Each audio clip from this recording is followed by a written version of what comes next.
The economic data that we're getting is both positive and negative, and we have to sort through it. As real estate investors, we look at these as opportunities, but it does take us taking the time to look at the data and then make decisions based on economic data, not on the emotions, and certainly not on the headlines. In this episode, I'm going to give you a national overview of what's happening, the economic data of employment, GDP growth, what's happening in Alberta, really important, and what do car sales have to do with an economy?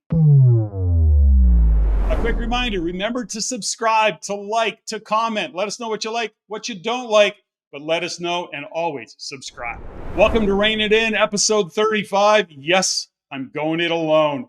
JG has got deadlines on a couple of big projects he's working on, but that doesn't stop the need for us to look at the economic data. So sit back, relax, enjoy the show. I got lots to give you. Okay, we've got a lot of data to work through, and it's going to seem a little bit jumbled, but we'll bring it all together by the end. You know, this first slide that we're looking at, this first chart, really shines a light on just how much we've got population growth outweighing the fact that we just don't have enough housing starts going on. That becomes problematic when we start to understand that when we look at how much residential investment is a part of our economy and things are slowing down, it becomes problematic. Now, a lot of jobs are created in the construction industry, and this is part of the, I guess, the headwinds that we're facing. So when we look at just how much housing and construction and those construction jobs matter to us, when we start to see that slowdown, we can expect an uptick, in fact, of construction jobs. Now, there's something that we have to add to that is that as much as we can see construction jobs slow down, and I suspect we will, we have to understand it's not the only thing, the only jobs that exist within the construction industry, within the housing industry. So as much as they're building condos or they're building houses or they're building apartment buildings and things have slowed down, I expect the construction industry to lose some jobs, and actually by the data they have. But that's not to say that the whole industry is shutting down. All of those administration jobs, those legal jobs, the jobs of supporting realtors, for example. Mortgage brokers have slowed down, so their teams are getting smaller. So there's different effects within the construction or the housing industry. Construction is just one part of it, and it's the one thing that we will notice in an uptick of unemployment as we go forward. So we've got some notes that we have to cover overall when it comes to employment, when it comes to the construction jobs. This is one part of employment or unemployment. When we start to see the housing industry slow down, of course, it has a ripple effect right across the market. So wherever you are regionally, one of the things that you need to look at is what's happening in the construction industry. How are housing starts? Are they actually building in your region? And not all regions are building. So this is for you to look at the research and take it on. So hopefully you start to understand that what we need is jobs, and the construction industry is slowing down because housing is in fact slowing down. And we see that in the data. I want a good job, I want a job, I want a job that pays. So this chart is one of those things where we're comparing to other countries, which I'm not particularly a fan of, but it does give us some form of a benchmark. But when we look at our GDP growth per capita, we are not up to the levels of others. We have historically been below, but we're actually trending further below in terms of a benchmark. So we have to consider that Canada's economy continues to soften. The debate still remains. Are we in a recession or not in a recession? I'll get to the GDP numbers in just a minute, but ultimately we look at a slowing economy, which for us as investors, we have to consider all of the data together. Otherwise, we're going to be looking at those headlines and getting shut down, thinking the world is coming to an end. It's not, but there's going to be some bumpy roads in 2024, as we can start to see here. When we get into the next part of, and the next slide of all of this, one of the indicators that you're going to start to see a lot of is an unemployment. Now, we've got a lot of people coming into this country, continuing to come into this country. And by the way, it's a big part of what's driving our economy. The challenge that we're going to face and continue to face is the fact that there just isn't enough jobs for the number of people moving into this particular country and into the different provinces.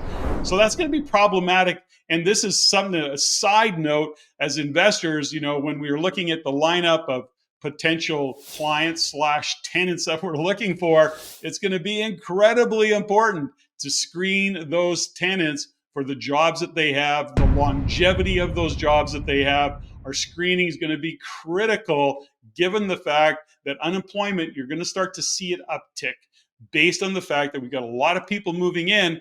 We don't have jobs for those people right now. And by the way, as I said earlier, construction industry is slowing down. Housing industry is in fact slowing down in terms of building. So we have to pay attention to that. We'll keep you up to date. As I move into the next topic, we have to look at home resales and what's going on. Since interest rates have in fact stalled or flattened and there is less threat of things moving up in terms of interest rates, there was some expectation that there would be more activity, but affordability still is in the way of people actually getting into the market, of listings growing, of people actually transacting in the world of real estate. Now, some regions, as I talk to some of the trusted partners that we have within the RAIN network and even some of the investors that I know, there's more activity happening. For example, in Alberta, it continues to churn because of price points. But having said that, there are very specific price points that are actually having more activity. In other words, there is activity at certain price points, and there's some stuff in the middle where there's just nothing. It's sitting. And these are kind of a reflection of what's happening in the market in that uncertainty, because as much as interest rates are flat, the Bank of Canada expected to see more activity in the housing market, as many did, but the affordability issue continues because prices have not come down. As a matter of fact, when Bank of Canada didn't raise rates, prices actually in some areas ticked up. So this continues to be a problem. What I'd like to hear is from you. Put in the comments, what are you seeing within your region, in your city, in terms of activity? What are people buying? What are the price points? And where are you even seeing cash flow? Are you seeing cash flow anywhere in your region or not? Let me know. I'd like to hear in the comments what you're seeing, boots on the ground. So moving on, we always have to look at GDP. In this particular segment, I want to shine a light on what is happening, not just nationally, but where we start to see the strength and why we're seeing strength. And it all ties actually into inflation. But oh boy, that's a whole different conversation we're going to get into. But when we look at GDP, we've seen it, we've talked about it time and time again. Much of our gross domestic product isn't actually attached to productivity in the way we would want it to be. In other words, manufacturing, it continues to trend down. We start to see that the import exports are very, very minimal. In other words, it's negative, it's positive. Sometimes we export more than we import, and then vice versa. But Canada is still not stepping up and actually exporting goods. Now, there's lots of conversation, if you will, even controversy about what's happening in Alberta in terms of getting oil out of the province, heading it over to Texas, shipping it abroad. That's a different conversation. But ultimately, we come back to one fundamental issue that Canada has. And so much of our GDP is based on housing.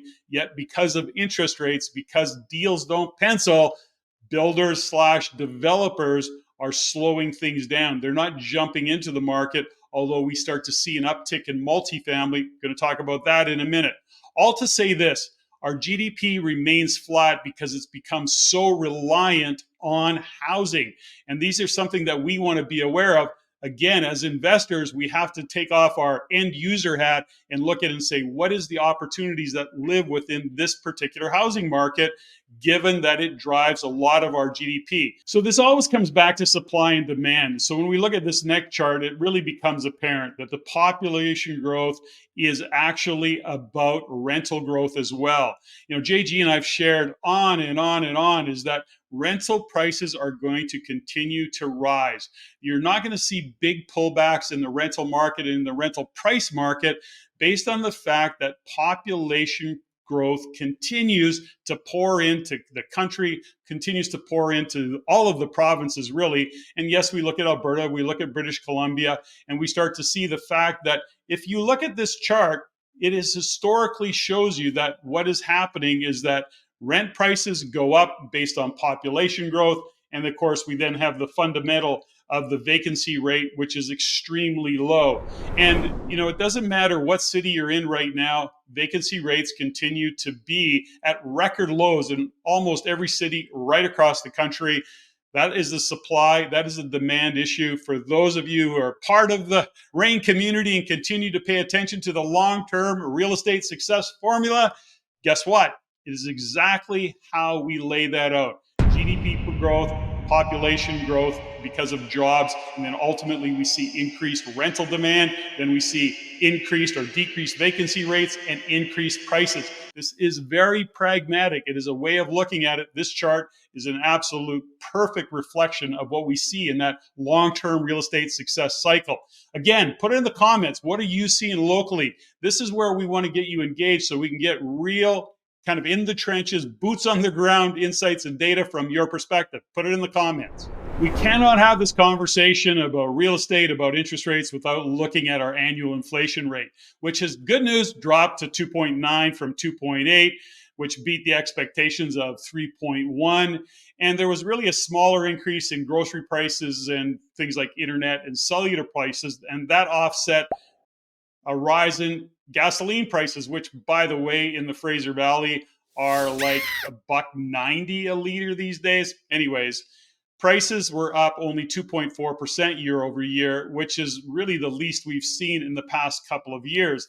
But most importantly was that the core measures of inflation came down. So the core prices dipped to 3.2%, and overall the changes in the 3-month moving average are now sitting just about above 2%, which is the good news from Tiff Macklem's point of view.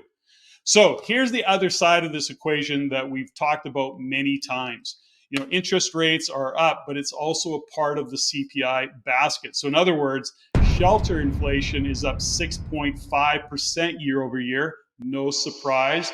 And it continues to remain really sticky because it's driven by rents and mortgage costs. Again, I'm going to remind you is that inflation or interest rate, the interest proportion or the interest portion of your mortgage payment is in fact playing into the inflation, which is kind of awkward, isn't it? Because interest rates go up to bring inflation down, but they're part of the mortgage. So that continues to be one of those things. What? Bro, what are you talking about, man? But let's put it this way.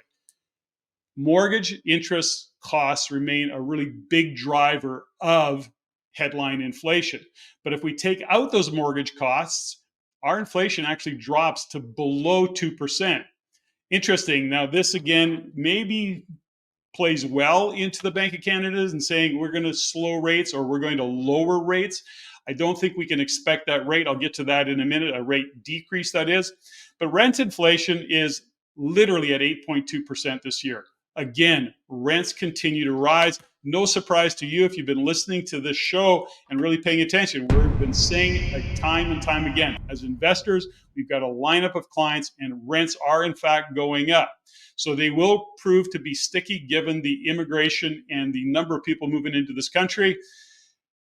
Where does that put the Bank of Canada? You know, there's no question that bringing inflation down is good news. And actually, Bank of Canada said in March or at the March 6th rate announcement that it actually expected inflation to be close to 3%. When we strip out some things, it's closer to 2%. So some are hoping and actually calling for a rate decrease in June. I'm going to say it again for public record. I don't see a rate decrease, maybe even this year. And I know that's not probably what you want to hear, but I'm looking at a global macro and I'm going, I just don't see them reducing that rate. And the primary reason is that all of our asset classes are still on fire. So in other words, we're seeing gold and silver, Bitcoin as an example, the stock market, the S&P, the Dow Jones, they're all on a tear. And by the way, housing prices haven't really come off. So if they lower rates now, all they're going to do is take inflation to the moon. All to say this, I don't expect that we're going to see a rate decrease, definitely not in June, in my opinion. And I hope I'm wrong, by the way, but I just don't see it. And then on the other side of that, we have to look provincially at what's happening in inflation. And by this chart, the reason I put it up there is because Alberta has a very strong economy, as we all know, but with it comes the inflation. And so provincially, they're 4.2%, which is more than or at least double what's happening nationally. So the uptick in that inflation was primarily caused by natural gas prices. And then, of course, there's lots of controversy about the electrical prices. All to say this, Alberta still remains strong economically, although I think we're going to see some softening. Not to say that we should be worried about it, pay attention to it. But the cost of living is in fact rising in Alberta. That may slow things down in terms of interprovincial migration. Why are you shouting? So these are all things that we're looking at when we're looking at the data to look and see what's happening in the future to make our decisions. So if you're in Alberta, you're feeling the pain of inflation a little bit more than outside. And then I'm going to add, just to finish this segment off, we have to get to one fundamental understanding. Prices have really not come down, have they? You know, I know. We're paying more for gas. We're paying more for food. We're paying more for everything. And don't even get me started on taxflation and the increase in April 1st. Oh, yeah, that's going up again with carbon tax. Disappointed! The point is that when we look at what's happening economically and we look at inflation and CPI, always remember this. CPI is the rate of which prices are increasing. So in other words, prices continue to increase. We all know that. It is the rate of that inflation. So in other words, things are slowing down, not the amount of inflation, but how fast it's inflating. It's confusing, and the Bank of Canada has a play on words. I want you to look at the rate of inflation differently. And that is to say, inflation really isn't coming down. Prices aren't going down. The speed of which they're going up is what we're paying attention to. And that is what the Bank of Canada is making decisions on, is the rate of inflation. So hang on to that one, and you'll start to see into the future. Why does this matter? Because real estate will continue to inflate. That's why we invest in real estate. So we talk about GDP, we talk about inflation, and we would be remiss not to talk about what's going on. And for us as investors, we have to look at underlying what we have to be concerned about or need to continue paying attention to. So in this next slide, we start to see that businesses are, in fact, struggling. We're seeing more and more businesses get into trouble.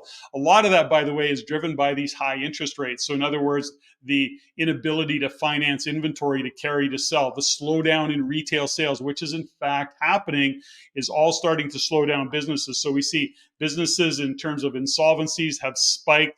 We also start to recognize that corporate bankruptcies are actually, in fact, happening.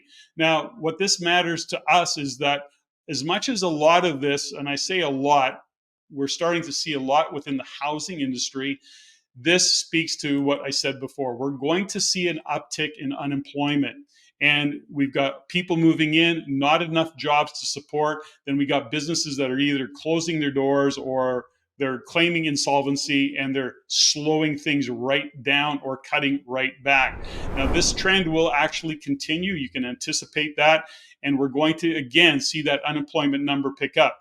That's not to say that we're going to see a huge slowdown overall, but underlying, and when you look at what areas, what regions you're looking at, these are the numbers that you need to be paying attention to and looking for. Your local news or your local data that you get is going to give you some insights into what's happening. So pay attention to those numbers. They translate to jobs. Jobs translate to strong economies. Strong economies translate to housing prices continuing to increase and people having money to spend. It's all part of the bigger picture. And so when we see insolvencies, when we see bankruptcies, we can know that the lag time into the future means that we're going to see a slowdown. And certainly that means jobs being lost.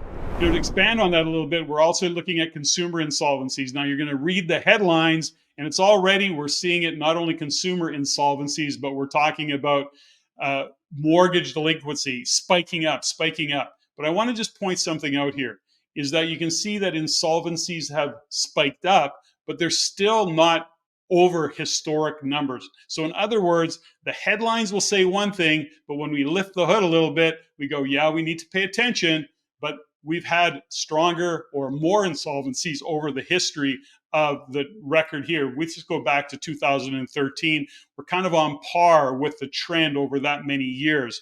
But the headlines will say it differently, and it could, in fact, shut people down. Like, it really will be a consumer confidence issue if they're starting to look at this data. So for you, just know that this is still within the trend. It's not outside of the norm, but that's not how it'll be presented. So to my point about mortgage delinquencies, again, you're seeing the headlines, and they're talking about it's up 50% or it's up 100%. But when we look at the overall trend, this is not above norms that we've seen historically. So has it ticked up? Yes. Are delinquencies ticking up? They are. But that's not to say that they're above the trend line that we've seen over a number of years. I can't say it enough. We have to watch the headlines. We have to pay attention to it. And then we have to look into the future to say, okay, is this going to be problematic? There's a good chance that it is. But having said that, there's still mortgages out there that aren't going to be renewed for at least another year, sometimes 2 years. So as much as we're seeing some delinquencies uptick today, I don't know that it's going to be problematic yet. As investors, that creates opportunities. Remember that. That creates brings out our ability and creates the opportunity for us to solve other people's problems. Teamwork make a dream work. That's part of being an investor, solving those problems and being able to take advantage of what's happening economically from a perspective of being able to get deals done with people who need problems solved. They're in trouble for all the reasons they are. I'm saying again, it's not about taking advantage of anybody. It's about solving other people's problems. That's where opportunities exist. That's why you still need to be in this market. So I'm going to morph this segment into a whole range of topics. I'm going to be as rapid fire as I can.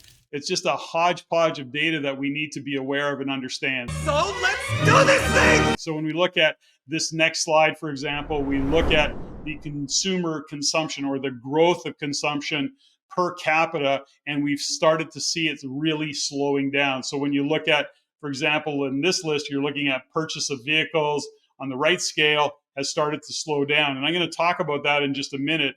And we start to look at the different factors, the expenditures of Canadians abroad, interest sensitive goods. The point is this, is that consumption is down. People have less disposable income to spend. So we're starting to see people spend less. So that, in fact, will slow an economy down. Now, when we look at housing starts, as I said, we're going to be jumping around here. I look at Alberta housing starts. I'm seeing lots of information from other, I'll say, investor-focused presenters.